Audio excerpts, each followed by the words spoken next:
Hello and welcome to Breaking the Mould. My name's Clara Hermit and this is our regular market review show with our investment research director, Russ Mould. It's a brand new week. Russ, what's the fuss? You're not going to like me for this, Clara, but let's face it, the fuss in the next month is all going to be about the FIFA Football World Cup in Brazil, 12th of June to the 13th of July.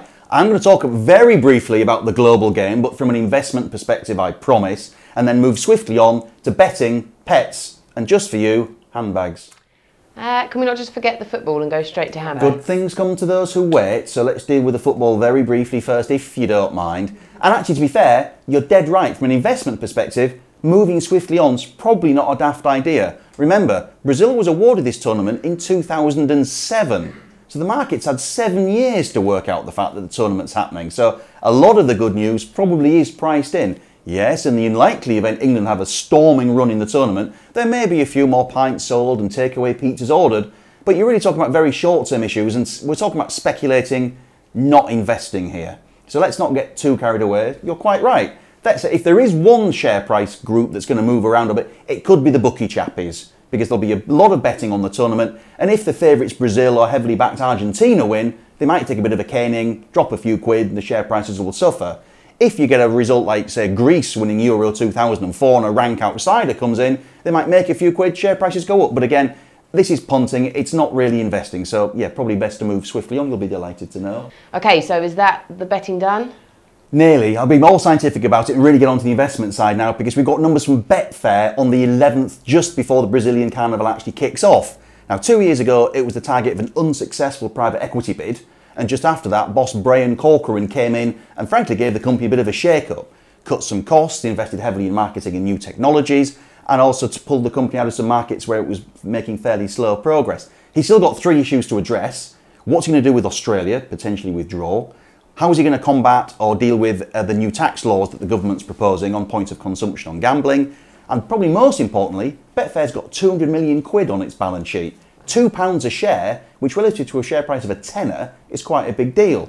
Now, some analysts are calling for increased dividends or share buybacks. Corcoran's talked about acquisitions, so we'll see. I suspect he may actually sit on the readies for a bit until he works out what, if anything, is going to happen with the news gambling laws. That said, the market is looking for a 35% increase in the dividend to 17.6p. That's about a 1.8% yield. Right, that's enough of that. Promise. Can we please move on to handbags?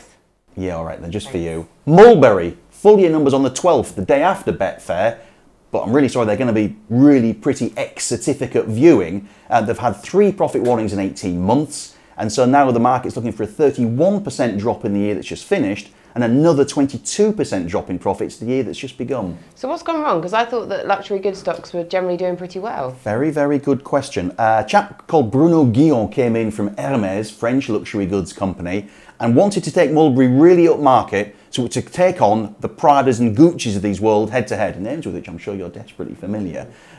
Didn't work. Why?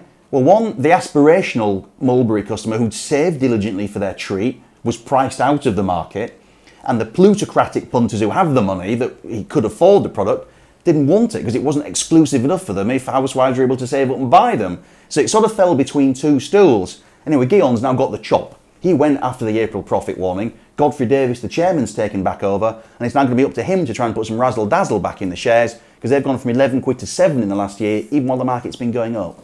Okay, so that's betting, handbags. Let's move on to pets. Pets at home.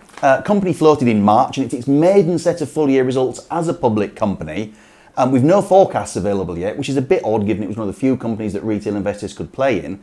And to be fair, it'd be nice to get some good numbers out there, because the stock's been a bit of a dog since its flotation. Pardon the expression. It's gone from 245p to about 210, 212. And I'm sure Nick Wood will be looking to talk about his business, which, as its name says, pets, accessories, toys, grooming, vet service. He's got 3 targets: increase the national store footprint, accelerate like-for-like growth, and work hard on the margin. So let's see what he's got to say. Thank you, Russ. Pleasure. So this week we have discussed betting, handbags and pets. Who knows where the next Breaking the Mould will take us? Make sure you join us in 2 weeks' time to find out. Bye-bye.